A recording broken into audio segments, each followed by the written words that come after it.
Because, and here's the thing, man, with me is like, I've always loved, I love Tom Brady. Before everyone loved him, everyone loves him now. I loved him for the Patriots and I'm not a Patriots fan. I was like, this guy's the man. He's got everything. He's good looking. He's smart. He's great at football. He's the man. Why don't you love him? I don't get jealous. I love to look up to another man. So I found, and I've been searching for that in pickle. And then you came along. And now look at me.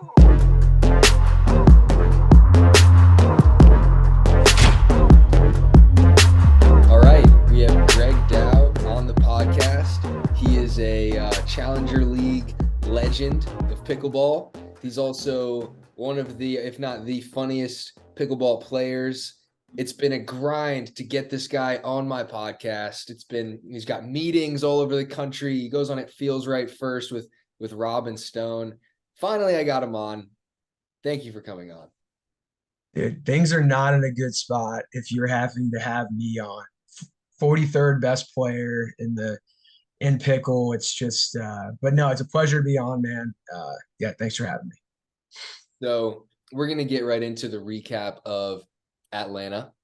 Okay. Atlanta was an interesting tournament for me. Me and Anna got 5th place. We lost second round to Marian Federico, and Federico played really well. I think one thing about Federico's mixed game is that he doesn't have maybe like the most power, the best hands, as we all know, but his drive and his serve, and he's so solid, doesn't take a point off. He's a fighter, and he's tough to beat. So we actually, we came back in 5th, 6th and took them down. But in the second round, he just took that match from us and played awesome. So shout out to him. And took out the Johnsons 15-0 somehow. That was another interesting one. And we had some good wins, but 5th isn't really what we wanted. But I'll ask you about your mixed in Atlanta. How did that go? I didn't play mixed. I watched mixed. Okay. I watched Rob and Kane, who had, they had a tough first round against DJ and Ansbury, lost 11-8 in the third, which is not a bad result. Sarah's good, DJ is good, and they got beat pretty good in the back draw by Martin Emmerich. Mm-hmm. Martin Emmerich and somebody else who's good. So tough run for them. Tough. I usually, when I go to these tournaments, I'm excited to watch you play, you and Anna, you and Tyson, my 2 favorite teams. And it was man, it was tough to see you lose that. I remember when I walked in, the first I saw you, and you just had this grave face on, and it just tore me up, man. It just tore me up, and glad to see you guys battle back. I mean, what's the deal with the back draw, man? You beat the Johnsons 15-0, you beat the team you lost to 15-1. I mean, what's the can you explain that for me, or what's going on, man? I think I'm a guy who just doesn't really take matches off, and I'm always bringing the same level of focus and intensity. I mean, you know why that is. I have a lot of caffeine, a lot of intensity and focus. Testosterone. Yeah, I don't know about that. Actually, it is, got it. Well, just natural. You're a man. I'm full of natural just energy, and I'm not going to take points off. And when I get out there, every match is the same for me. So my results have been great in the back draw. I think that's just because I treat every point the exact same, and other people in the back draw, they kind of have that letdown a little bit. So that's what helps me. But I'm not looking to be the best in the back draw. I don't want to play another back draw match ever. So your explanation is basically no one else is trying, and I am. That's why I do well in the back draw. Yes. Yeah. I'm at 100 and they're at 90. They're not okay. 10, but I'm trying harder for sure. It is what it is, man. Yeah. What happened in men's, James? What happened in men's? Did you watch the second round? No, well, so I'll just explain to your audience a little bit of what, someone like me looks for in these tournaments as like an average player. This is an average player. So this is not a star on your podcast. I'm going to come at it from an average pro player. Okay. What I want to do in these tournaments is I want to win. I want to get 1 to 2 good wins. Like we played Pat and Rob. I want to win matches like that, like 2 of those, lose to you and someone else, and lose to like Deckel Bar and whoever, but just have an overall like 3-2 good tournament. And then the true goal is I want to watch you and Tyson play with James and have like 7 White Claws. Yeah. Do you know what I mean? Yeah. Yeah. And that didn't happen Yeah. for me because you guys were out. So you tell me what happened. You tell me. You tell me. Yeah. I basically, yeah. Want to say something? Okay, something. Yeah, So, go ahead, Anna. So, Greg, what was your overall record in men's? 1-2. That's good. How do you lose to Althoff in Austin? In Austin, it Yeah, was that's a good team. dude, that was yeah, that was tough, man. We were up 14-8 and do you know that? They were up I didn't 14-8. know that. Didn't know that at all. Yeah. For the listeners who don't know, because there's a really good chance most of these listeners don't know who Austin Gridley is. He's a guy where if you saw him playing, he's a great guy, really nice guy. But if you saw him, first thing you think of is that guy doesn't play a sport. No. At least not one that he's good at. And he and Althoff, who is a senior pro, 50 years old, they defeated the guy that you're looking at right now. Right. And it's not Well, me. Right. So I just want to finish it on that first. Well, okay, let's that's not the full story. So we did lose to them. We were up 14-8. We lost. It's one of those matches where we didn't really do anything like horrible. I'm telling you, the Griddler just got hot. And when the Griddler gets hot, I swear to God, there's not much you can do. And that's really what happened. How much you can do. There's not much you can do. The guy's like 6'8". He looks like you think he's going to be this kind of little nerd, like kind of mouse looking guy. He's like a giant gerbil. That's what it looks like to me. But he's 6'4". He's tall as me. He's huge. And he has good hands. I'm telling you. And dude, they beat us. And then they beat They went Joey and Marshall was a pretty good team, 15-8. And then they beat Travis and Julian after that. So you got to give them a little, and they also beat Sincola and Long the first round in straight. So they were playing really good. We still got to close that out, but enough about me, you and Tyson, what happened. Because that's the thing, James, is that even when I lose a match like that, I went over to Jake and I was like, hey man, like it's okay. I was pissed. He was pissed, like, where's James? Where's James and Tyson? I swear to God. So give me an IPA. Where's James and Tyson? We're gonna make this a good day. So you tell me what happened. Okay, what happened? So we won our first round. Second round, we play a tough team. Andre Diascu and Jay. If you watch the match, it's I can't watch it. I can't bring myself to watch it. It's funny. We actually we had chances. The first game they played really well. I think Andre played really well. That team ended up getting 5th place. Yeah. And Andre's tough, and so is Jay. And they were super solid. I think they kept it on Tyson for the most part.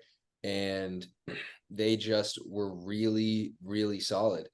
Yeah. And I played well. I mean, I think I actually was encouraged after the match. I talked to Tyson. I was like, this is good. I think everything went right. I think we just, Tyson was having some problems. I think like he was having like a heat stroke, he said, and he's like, vision was foggy. He was not feeling good. And he had he had to pull out of the back draw afterwards because of it.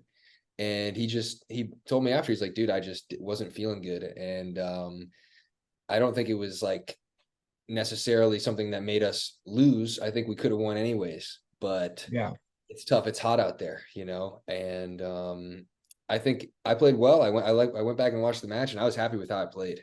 I think Tyson he played all right too. So you just got beat. We got grinded down. I mean, you see my hat? It stinks. See my hat? That says James Ignatowich on it for those who can't see. Oh, now we can see it. Now we can see it. Yeah. James Ignatowich. But it is what it is. We're going into Texas. Me and Tyson, Tyson, Texas. Yeah, we're gonna stay.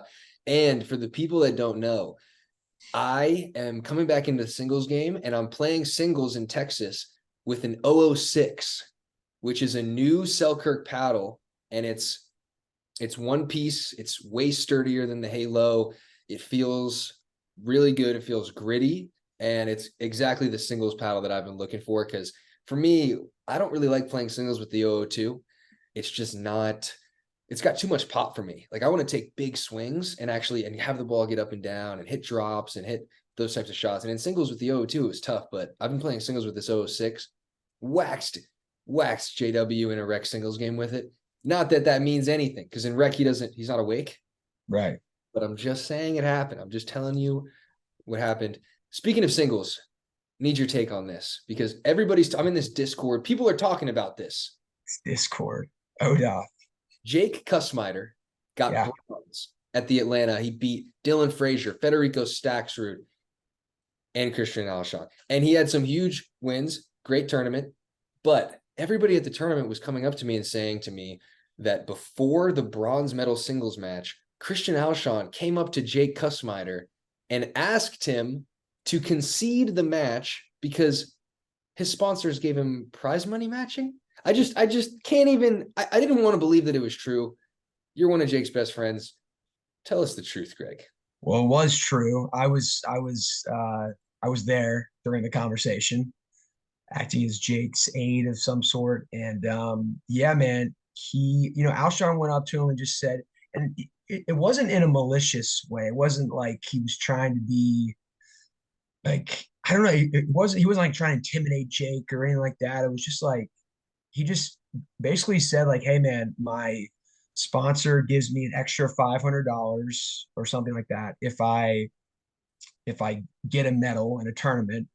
So would you be willing to split the points with me? We can go talk to the Sam and PPA, see if you can split the points, but I just get the medal.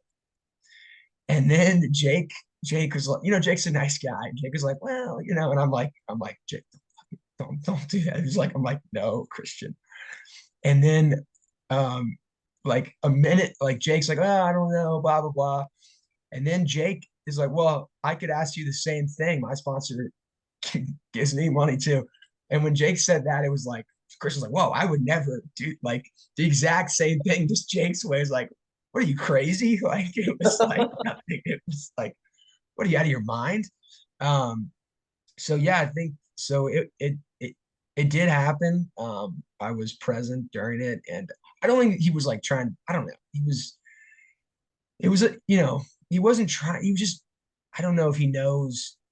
I don't know what's going on with that kid. So it seemed like he was kind of nice. He was being nice about it, I guess, but he was maybe trying to take advantage of a kind soul and Jake Kusmider, and didn't work out. And Jake, I think, used that as fuel and took Christian down. So it's good to see that. It's a good match.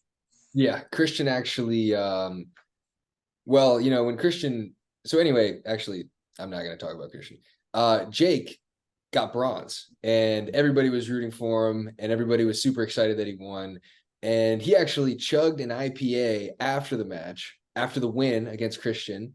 And then within 20 seconds or less, that IPA was back on the ground. He threw it up. Yeah. How do you explain that? I've seen, I don't know. I don't know what to say. Like, yeah, I mean, listen, I've had some beers with Jake and that's never been a problem. So, I think he was just very excited. It was hot, as we said, and, emotions ran high. And yeah, it was my plan. I told his gorgeous jacked brother, Luke, to go get some beers. And, he came back with some beers. I said, we're going to chug a beer after he wins this. And, yeah, man, I think he was just really excited. I think he was just excited and just everything just poured out of him, emotions and all that. So it was a good moment for Jake. And it was a fun moment that everybody stopped playing. And I think like there's like a serious match going on the other court. It was everybody stopped and just, I mean, I've never seen anything like that in pickle. So I think, Jake's good for the sport. He's a great guy. He's getting hotter by the day. I think you would agree with that. Oh yeah, I James. pointed that out. Yep. He's jacked. He's cute. He's, good height on him. Little more like Luke every day is what it A is. little more like Luke. He's just like a jacked surfer looking guy. He's just cool, man. And he's nice. He's like a church kid, like niceness, but he's got this, wild side. You know what I mean? Like just salt water on the hair. He's just hot, and a great player. So good. Yeah. It was a fun moment. It was a fun moment. Best forehand in pickleball. That's forehand and pickleball. Yeah, He's up there. oh yeah, he's up there. It's not like if it was, somebody else saying. For him to say that is pretty fair. I think he I should. think so too. Yeah. Are you as good as him at sings? I think it's with this I don't know, man.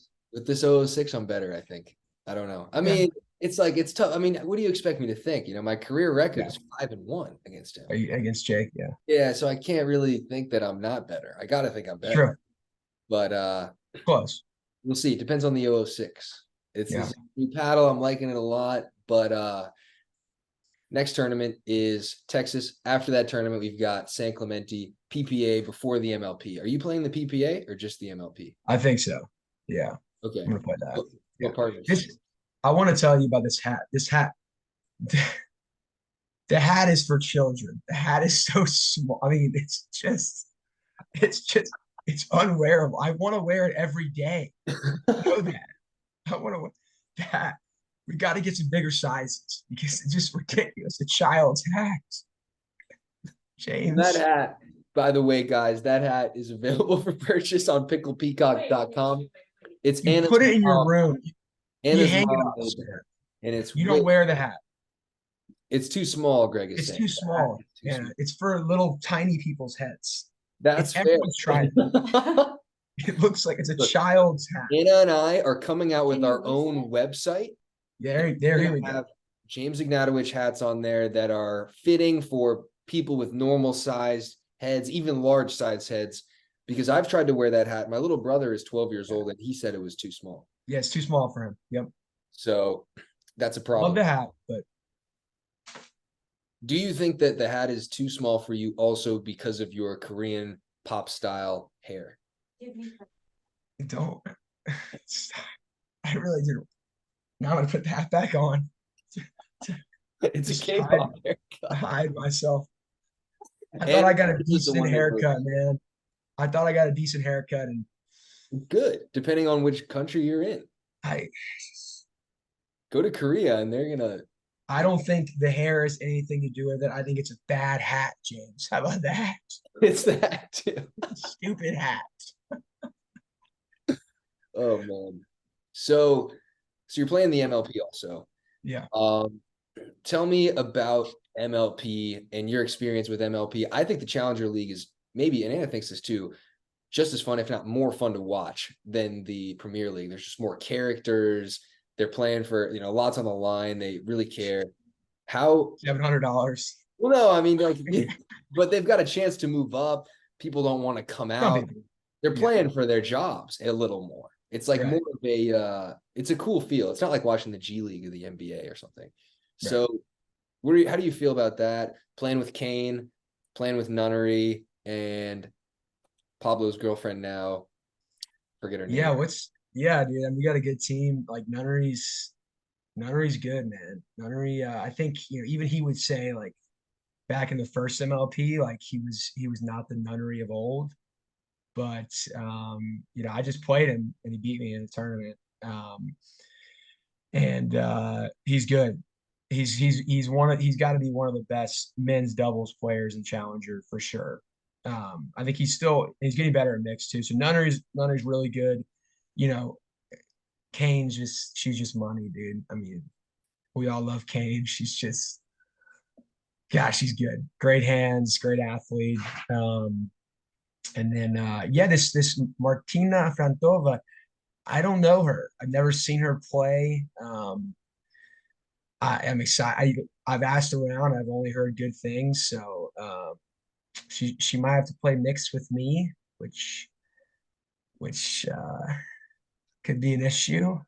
No. But hopefully we just get 3 dubs before that, you know. Anna said this to me yesterday, and it's true. I think Greg is a top 20 to top 25 mixed player in Challenger.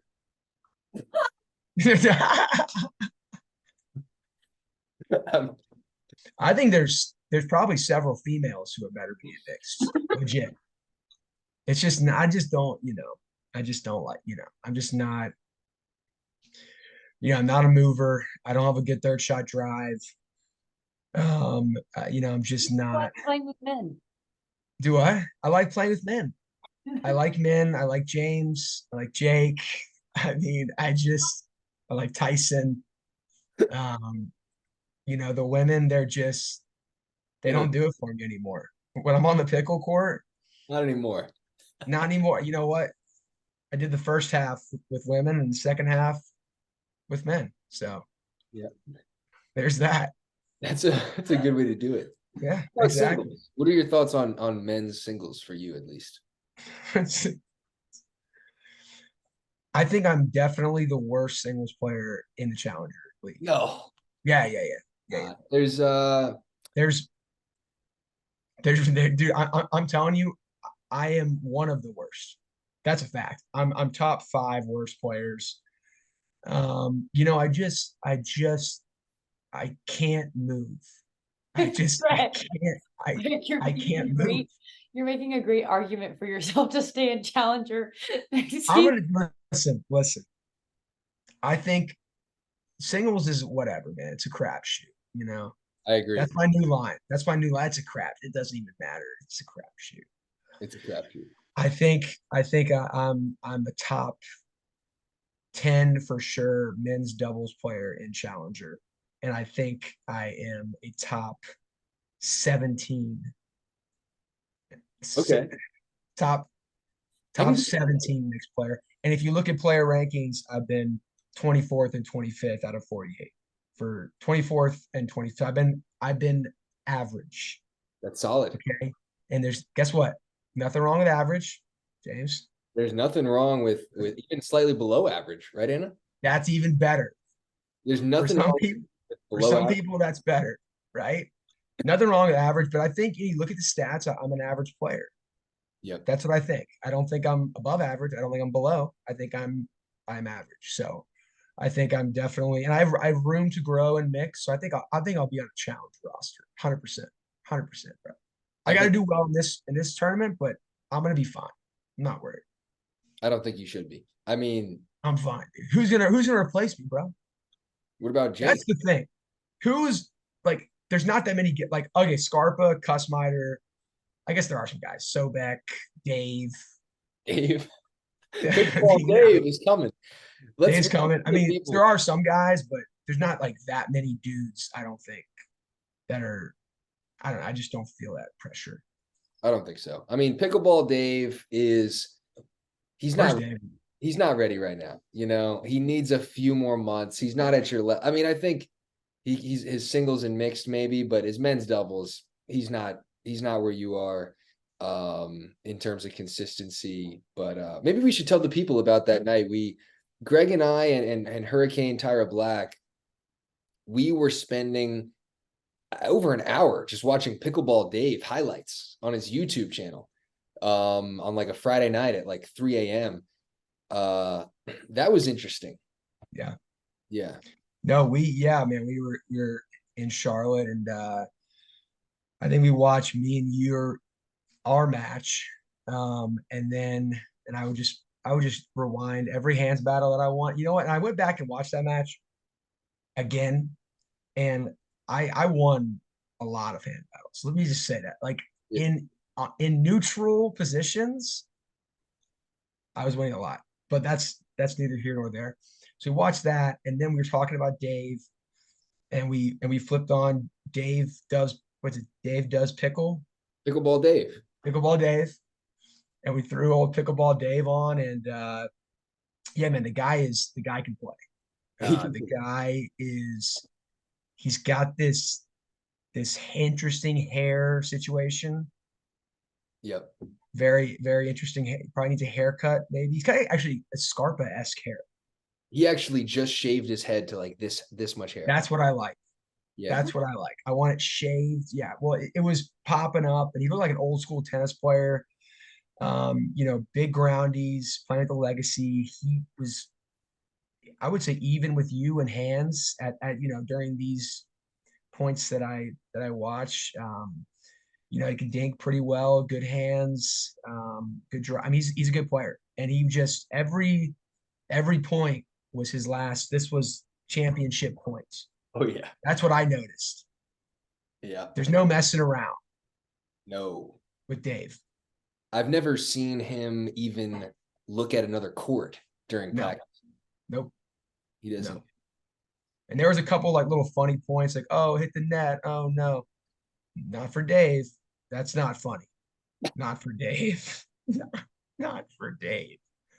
He was all in, man. I know he's been dinking. I know he's been playing. So, much love to Dave. Shout out, Dave. Don't take my spot, Dave. Don't take my spot on the Challenger League. Kusmider, Scarpa, you take my spot. Not Dave. Not yet, baby. No, Dave might go straight to Premier at this You trajectory. think? Him and Sock, dude? He could go.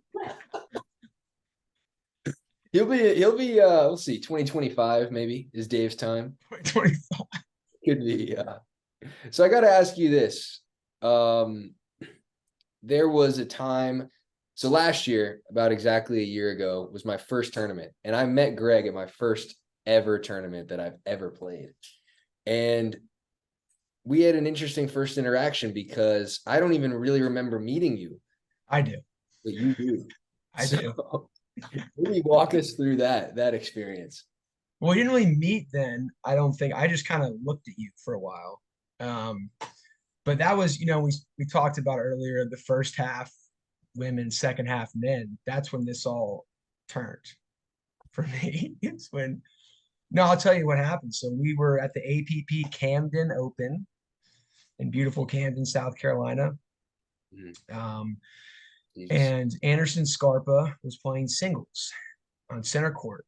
And he was playing James Ignatowich. Like, who's James Ignatowich, right? I don't know. They're calling your name from the speaker. Scarpa's on court. Scarpa's ready to go. You're not on the court. And they're, James Ignatowich, come to the court. And I'm just sitting there watching with the Kusmiders. And I see you walking up, and I turn to you. And you're walking towards me. You have black, I'll never forget it. You have black Vandy shorts, Nike Vandy shorts, and like a purplish blue Nike shirt, I think, and then a cool hat. I don't know what it was, but it was cool. And you had these aviator sunglasses on. Mm-hmm. Okay, you remember? Yeah. And you start walking, and I swear, this has happened to me twice in my life. A girl in like 8th grade, and you. And I look, and you're walking, and literally everything stops. Like everything freezes. I don't see the crowds. I don't hear the noise. I don't see Scarpa, Jake. No one's there. It's just me and this guy, James, walking towards, and you're walking in the court, but I think you're walking towards me. And it's just,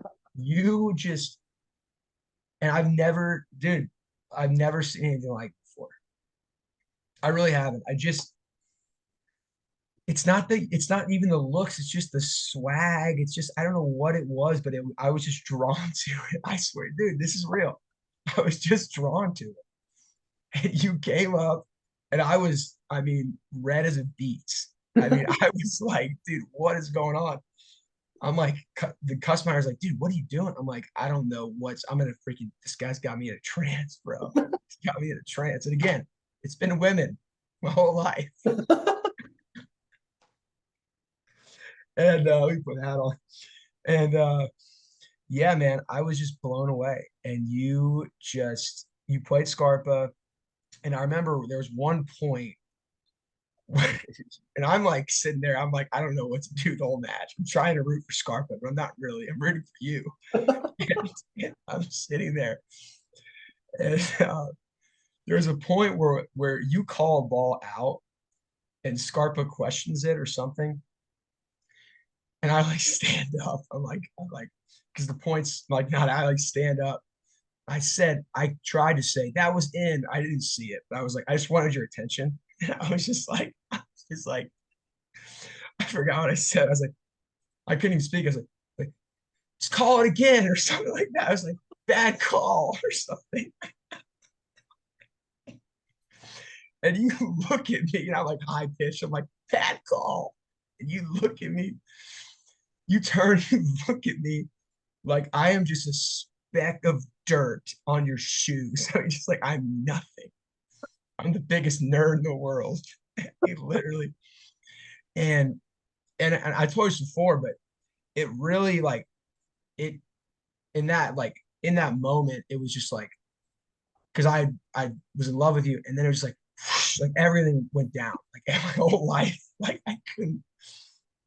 And the only thing I can compare it to was when I was, and I think every guy's had a moment like this, where I was like 6 years old, and I was at my friend's house, and he had a sister, and we like their older sister like put us in dresses, you know, like, and we all we all went downstairs. The parents are there. It's a and we all went downstairs in our dresses, and we're like 6 years old.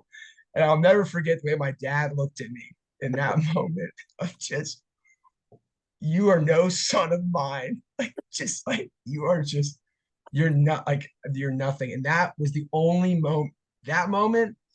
And when you looked at me, those were the lowest I've been in my life. And I've had some dark days. Oh my God. Yeah. That is hilarious. And so so yeah, man. So that's when I was like, who is this guy? And now I'm on your podcast wearing your hat. I mean, I mean, There it is. wow. Wow. I knew you were gonna be a star though, man. I really did. I swear to God. Because, and here's the thing, man, with me is like I've always loved like I love Tom Brady. Before everyone loved him, everyone loves him now. I loved him for the Patriots and I'm not a Patriots fan. And I was like, this guy's the man. He's got everything. He's good looking. He's smart. He's great at football. He's the man. Why don't you love him? I don't get jealous. I love to look up to another man. So I found. And I've been searching for that in pickle, and then you came along, and now look at me. Oh my God. Okay, wow. So that's a story, man. I've been a James fan since day one. Yeah. Wow. Thank you. Hey, I want you to think about that next time you're playing freaking Tyler Loon or Kohler or whoever I like those guys, but you're James, man. You're true. James Ignatowich. You're gonna lose to them. All right. Yeah. Am I worthy?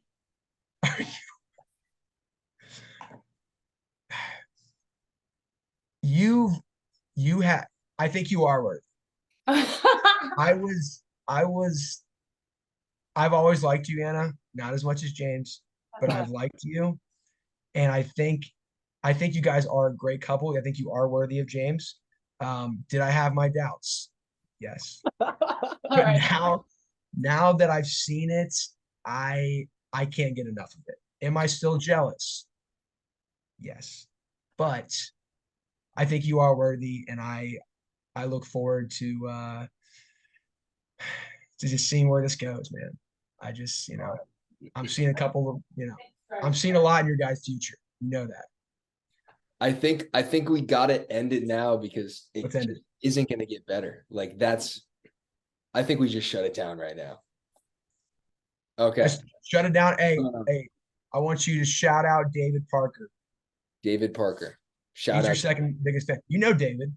David Parker. He actually has a James Ignatowich hat too. Beast of a Got me this hat. He almost beat